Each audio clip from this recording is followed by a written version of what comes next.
Et nous sommes de retour au plateau pour la suite de cette émission. Nous abordons notre deuxième sujet.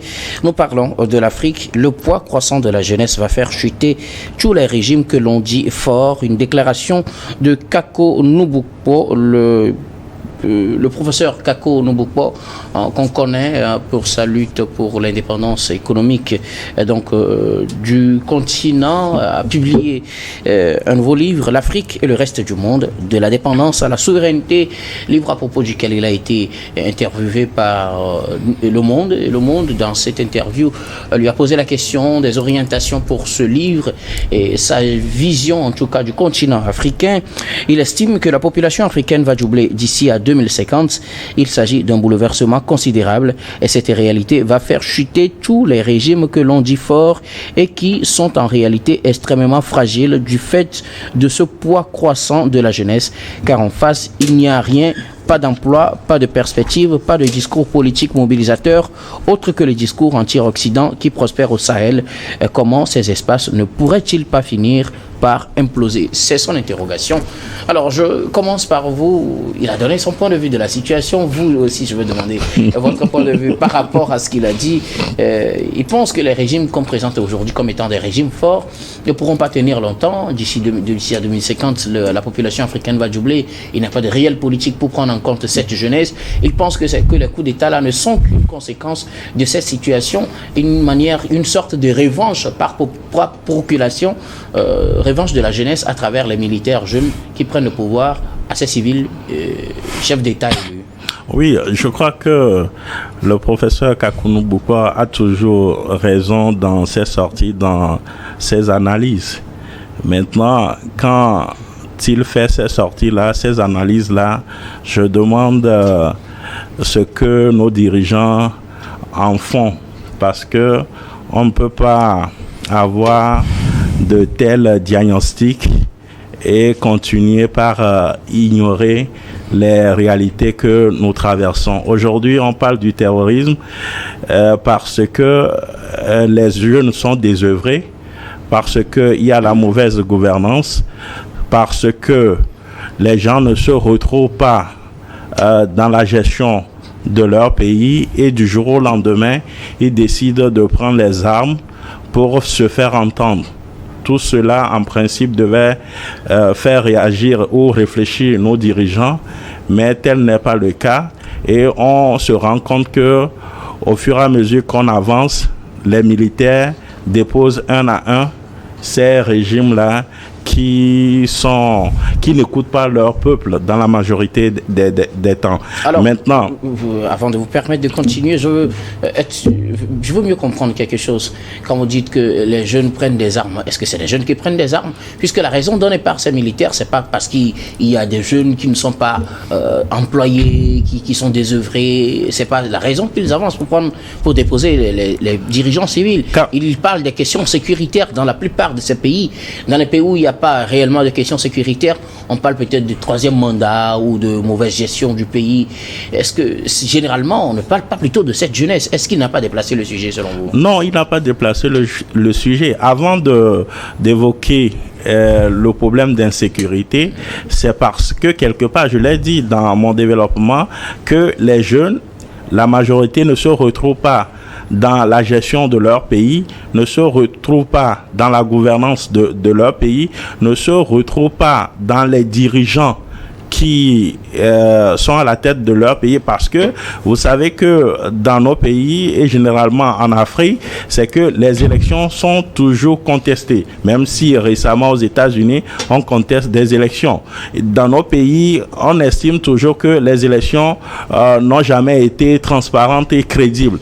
Donc du coup, il y a une frange de la population qui estime qu'on a volé leur vote, on a volé leur droit de voir leur champion diriger le pays. Et quand il y a toujours des régimes qui travaillent à conserver le pouvoir, vous voyez qu'il y a pas mal de frustration dans le pays. C'est tout cela qui amène les jeunes à prendre les armes, puisque les terroristes, où ils recrutent-ils ils recrutent dans la jeunesse, dans cette jeunesse désœuvrée-là. Donc, il faudrait que dans nos pays, on puisse véritablement poser les vrais problèmes et leur trouver de solutions. Dans tous ces différents pays, il y a pas mal de programmes concernant ces jeunes-là, mais il se fait que la mayonnaise refuse de prendre. C'est pour cela que beaucoup se voient à l'écart de la gouvernance, à l'écart de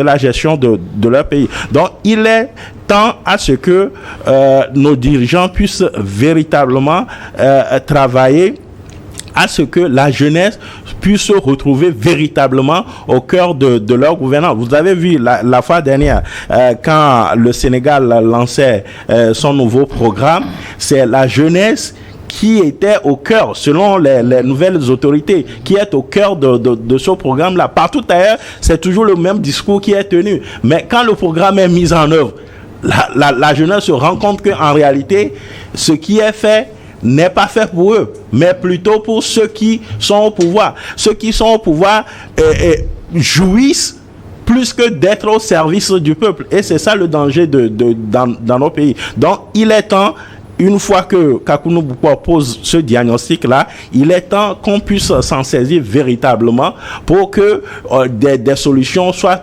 trouver aux différents problèmes que nous avons sur notre continent. Sans quoi, comme il a dit, ceux qui se voient à l'abri des coups d'État, ils se trompent. Même si ça tarde à venir, un beau matin, cette situation, on risque de se retrouver dans cette situation parce que de frustration en frustration, les gens à un moment donné vont se révolter. Merci beaucoup. À vous, Thierry Afanouko et Louis Kamako, le professeur Nobopo estime que cette jeunesse dont le nombre est en train d'augmenter pourra faire chuter les régimes qu'on présente aujourd'hui comme étant des régimes forts à travers cette jeunesse. D'autres militaires ou des jeunes militaires prennent le pouvoir dans une sorte de revanche par procuration.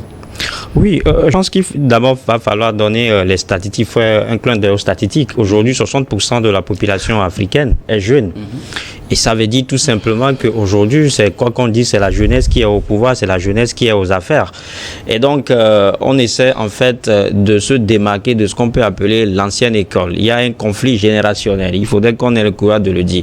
Mais le discours du professeur Kako en soi, je pense que c'est un discours prémonitoire. C'est une sorte de prédilection.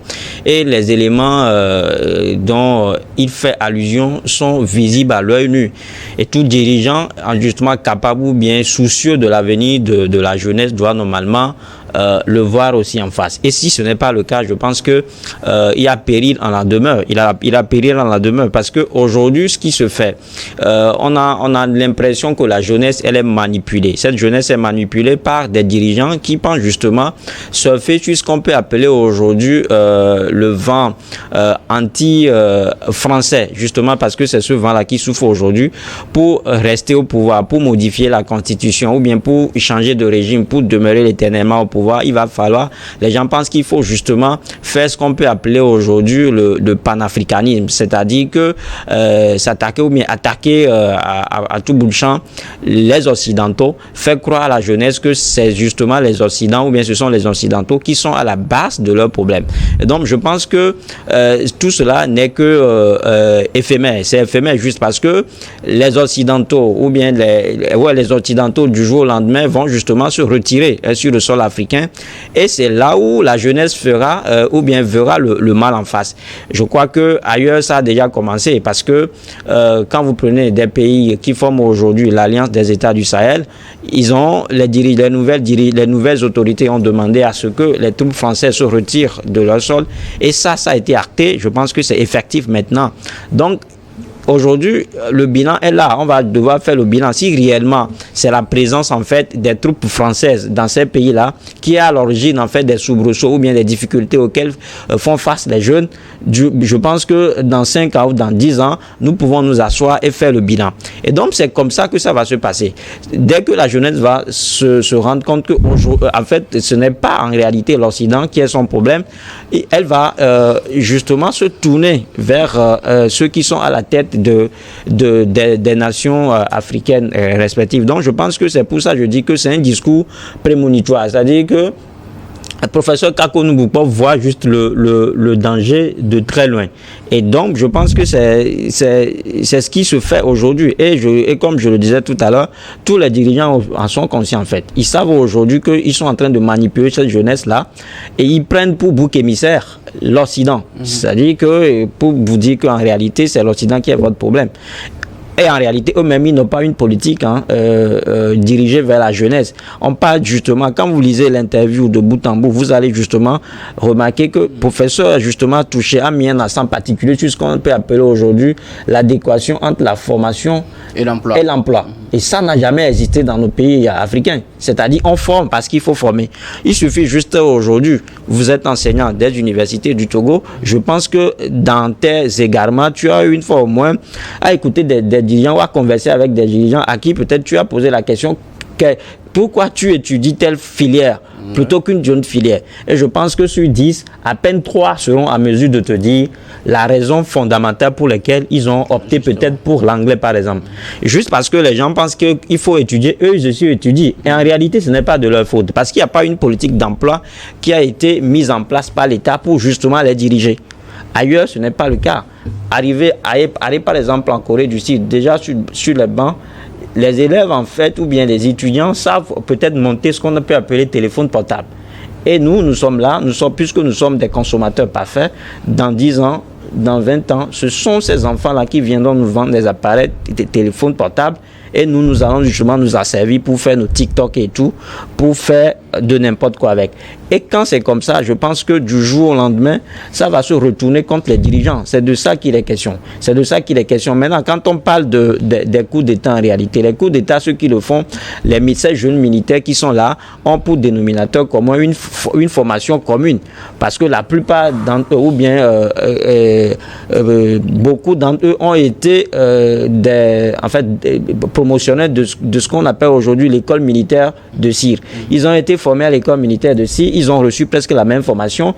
C'est pour ça qu'ils ont gardé les contacts. Et donc, quand ça ne va pas au Mali et que c'est un jeune capitaine qui prend le pouvoir, certainement que peut-être dans un pays frontalier comme le Mali, il a un camarade avec qui il a fait l'école militaire de Cyr. Et donc, les deux vont justement vouloir faire la même chose. Parce qu'ils se disent qu'aujourd'hui, il faut justement que la jeunesse prenne le pouvoir pour redonner confiance à cette jeunesse-là qui a été tant manipulée. Donc, je pense que ce que dit le professeur, c'est tellement capital que si nous voulons ne pas tomber dans cette travers, je parle justement des dirigeants, ils doivent justement prendre les taureaux par les cornes et avoir un regard compatissant, un regard en fait gouvernemental envers la jeunesse-là pour justement la faire sortir de l'ornière. Je reviendrai à vous tout à l'heure pour les solutions que vous proposez dans ce genre de situation, puisqu'on sait que le changement de régime de façon anticonstitutionnelle n'est pas ce qu'on souhaite. Et donc, ce qu'il faut faire pour que chacun puisse rester, en tout cas, à sa place et jouer son rôle, vous allez nous aider à trouver la solution. Mais bien avant, Samson, vous avez suivi cette analyse du professeur par rapport à ce qui se passe sur le continent. Il revenait en fait sur les grandes lignes abordées dans son livre L'Afrique et le reste du monde, de la dépendance à la souveraineté. Pour lui, les régimes qu'on présente aujourd'hui comme étant des régimes forts peuvent tomber sous le coup de la montée en puissance de cette jeunesse qui cherche à s'imposer. Oui, vous savez, la démographie a toujours eu des conséquences économiques. Et entre l'économie et le politique, il y a un rapport du serpent qui se mord la queue. C'est-à-dire l'un génère l'autre et l'autre engendre loin. Donc cette analyse du professeur Nouboupo est une analyse très juste. Parce que lorsque la population augmente sur un territoire donné et qu'il n'y a pas d'emploi, il n'y a pas de perspective, et que cette population ne peut même pas se déplacer ailleurs, vous savez, quand l'Europe a connu la crise démographique à son niveau, et qu'il y avait tellement de population à un moment donné, qu'il y a eu la crise de la patate, de la pomme de terre justement, qu'il n'y avait pas à manger, qu'est-ce que les Européens ont fait? Ils ont pris des bateaux, ils sont allés en Australie, ils sont allés ailleurs, ils ont massacré des populations, ils ont pris les terres. Mais aujourd'hui, nous ne sommes plus dans ce contexte. Ce qui veut dire que si la population devient... Ça ne peut plus aller nulle part. Exactement. Et surtout quand on est africain, on a du mal à bouger. Donc, quand on va arriver à un niveau où la population sera extrêmement évoluée, extrêmement grand plutôt, il n'y aura pas d'autre choix que de se retourner contre ceux qui seront perçus comme les auteurs de la malgouvernance, du manque d'emploi et tout ça.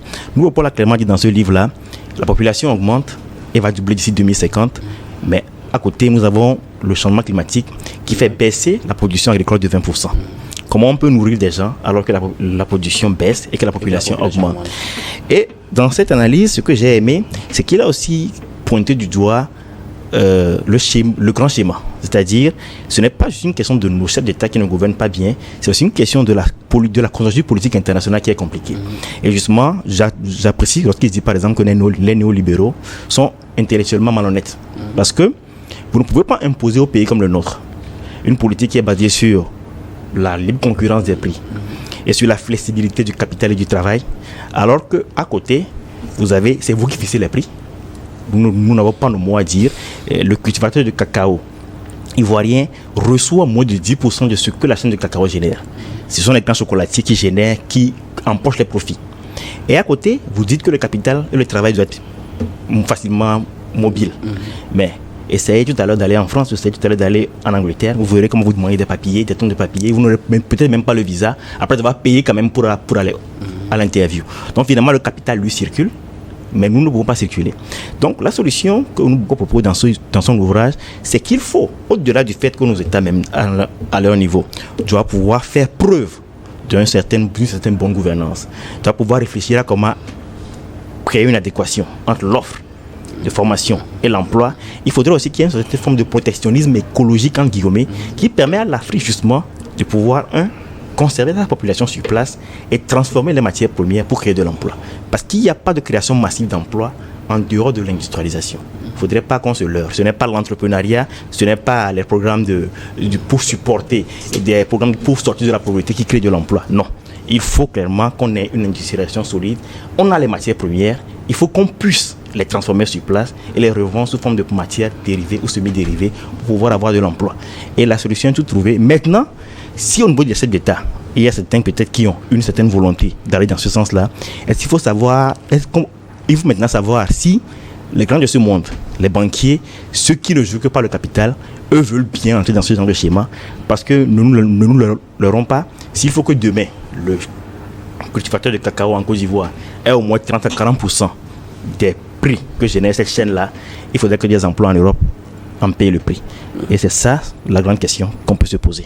Alors, je reviens à vous, Thierry Afanouke. Il estime aussi qu'il y a une question générationnelle dont témoigne l'adhésion de la jeunesse, donc cette jeunesse-là qui adhère finalement aux questions de coup d'État ou des questions de changement anticonstitutionnel des régimes. Il pense que ces jeunes militaires, avec le pouvoir des armes, offrent à ces jeunes une forme de revanche par procuration sur les régimes qui ne se sont pas préoccupés de leur avenir. 60 ans après les indépendances, ces événements sanctionnent l'échec des élites urbaines dont je fais partie, donc pour créer de la prospérité. Est-ce que vous pensez que ces militaires le font pour le compte des jeunes ou bien le font pour leur propre compte au regard de ce qui se passe actuellement? C'est le temps qui nous permettra de les juger, mais il y a toujours cette crainte-là parce que quand ces militaires-là sont arrivés au pouvoir, avant encore qu'ils n'actent leur sortie de la CEDEAO, il y a une feuille de route qui leur a été imposée par rapport à la transition. Pour certains, c'est 3 ans, mais ils ont passé ces 3 ans-là et au finish, on se rend compte que les gars ne sont pas prêts à quitter le pouvoir. C'est ça aussi le danger sur notre continent. Parce que quand vous venez... Sahel, Burkina, Mali. Voilà. Et pourtant, ils ne sont pas les seuls coups d'État. Même en Guinée, Doumbouya, quand vous prenez le général Doumbouya, avec toute la propagande qui est en cours aujourd'hui, vous vous rendez compte qu'on est en train de lui préparer la voie afin qu'il soit candidat aux élections qui se projettent. Donc vous comprenez que si ces militaires-là, l'espoir qu'ils ont suscité en prenant le pouvoir ne font pas attention, ils risquent de décevoir plus ce qu'ils ont déposé. Malheureusement, c'est ce à quoi nous nous acheminons, parce qu'il n'y a pas de raison que vous venez en Messie. D'abord, quand on se fait passer pour un Messie, le Messie n'a pas une longue durée pour faire son job. Hein. Vous êtes là juste pour un temps, pour remettre les choses à niveau, pour remettre le train sur les rails, et vous vous éclipsez. Mais quand vous êtes arrivé à Messi et que au finish, on sent que vous voulez vous imposer coûte que coûte, vous ne voulez plus quitter le pouvoir, là il y a un réel problème, parce que il y a aussi que le pouvoir est tentant.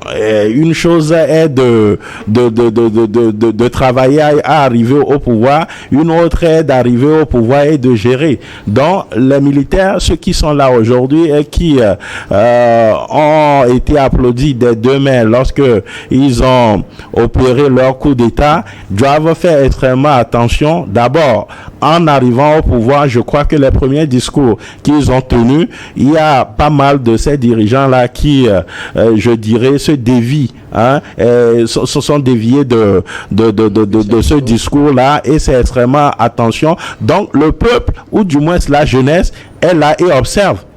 Et quand ça va aller encore dans l'autre sens, je crois que ce peuple-là ou la jeunesse va réagir et demander des comptes. Vous avez vu que déjà au Mali, quand on est arrivé à terme des 3 ans et qu'il n'y a pas des élections pour remettre en place les institutions, le peuple a voulu manifester. Si c'est pas que il a été empêché, et le peuple devrait réagir depuis. En Guinée, même chose. Et même au Burkina, il y a toujours ce peuple-là qui est là, bouillonnant, qui observe, qui, dans certains pays, même le peuple estime que les militaires leur ont volé leur victoire.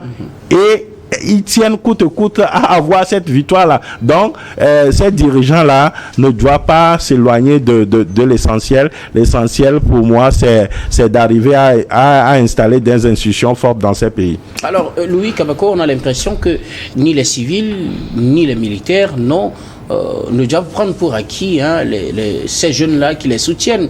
Parce que, à ce qu'il dit, si ces jeunes ne sont pas satisfaits, ils peuvent se retourner contre ces dirigeants. C'est comme ce que disait le capitaine Traoré en Russie, lors de ce sommet Russie-Afrique, où il disait que ceux qui, en tout cas, ne pourront pas satisfaire aux demandes de la jeunesse, que cette jeunesse va se retourner contre eux. Oui, c'est là où ça devient un couteau suisse. Hein, parce alors, que faut-il faire alors? Ce qu'il faut, c'est justement penser véritablement à la jeunesse, c'est d'arriver à mettre en place une politique qui est dirigée, c'est-à-dire qu'une politique qui sera bénéfique justement à la jeunesse. En tout cas, c'est le discours que tiennent tous les dirigeants, qu'ils soient militaires ou civils, c'est ce qu'ils disent. Oui. Aujourd'hui, ils travaillent pour la jeunesse. Mais maintenant, il va falloir qu'ils mettent ça en œuvre. S'ils ne le mettent en œuvre, c'est là où ça devient dangereux pour eux. Parce que tout ce qui se passe, je pense que c'est une bombe à retardement. Parce que la jeunesse aujourd'hui, du jour au lendemain, ça fait partie de ce qu'on peut appeler la classe qui n'a plus rien à perdre, qu'on peut appeler dans un langage vulgaire le cabrimeur. C'est-à-dire que lui n'a plus peur du couteau. Ils sont prêts, peut-être, la jeunesse à un moment donné sera prête en fait à tout donner. C'est-à-dire que pour elle, ce sera ça passe ou ça casse. C'est où ça devient dangereux. C'est pour ça d'ailleurs, c'est-à-dire que ceux qui aujourd'hui se surfent sur cette fougue juvénile là, ou bien sûr les jeunes, pour perpétrer les coups d'État, pour justifier leur coup d'État, c'est pour ça que je dis que ça va devenir en réalité dangereux pour eux si du jour au lendemain, 5 ans, 10 ans, ils ne présentent pas un bilan qui va justement à l'avantage de cette jeunesse-là. La jeunesse va justement se retourner contre eux. Samson, comme je le disais, on a l'impression que finalement cette jeunesse n'est acquise à personne, ni aux civils, ni aux militaires, parce que, à suivre le raisonnement du professeur, si cette jeune ne trouve pas son intérêt avec les militaires, elle pourrait peut-être se retourner contre les militaires. Oui, le faire contre les civils. Oui, exactement. Les jeunes veulent de l'emploi. Les jeunes veulent une vie meilleure. Les jeunes veulent des perspectives d'avenir. C'est ce qu'ils veulent. Ils ne sont pas pour Y. Ce qu'ils veulent, ce sont des résultats. Et il faudrait que ces militaires-là puissent travailler dans des conditions qui seront assez difficiles à pouvoir offrir à ces jeunes des résultats qu'ils veulent. Mais comme je l'ai une fois encore dit, la mauvaise gouvernance, c'est un aspect du problème. Il y a aussi l'économie mondialisée dans laquelle nous nous trouvons qui complique la situation, qui fait que parfois des dirigeants très bien intentionnés, avec beaucoup de volonté, n'arrivent pas forcément à faire bouger grand-chose. Et c'est ce qui est assez triste. Merci beaucoup à vous tous pour vos contributions. Nous allons marquer la pause pour le journal, puis on reviendra tout à l'heure pour la suite de cette émission.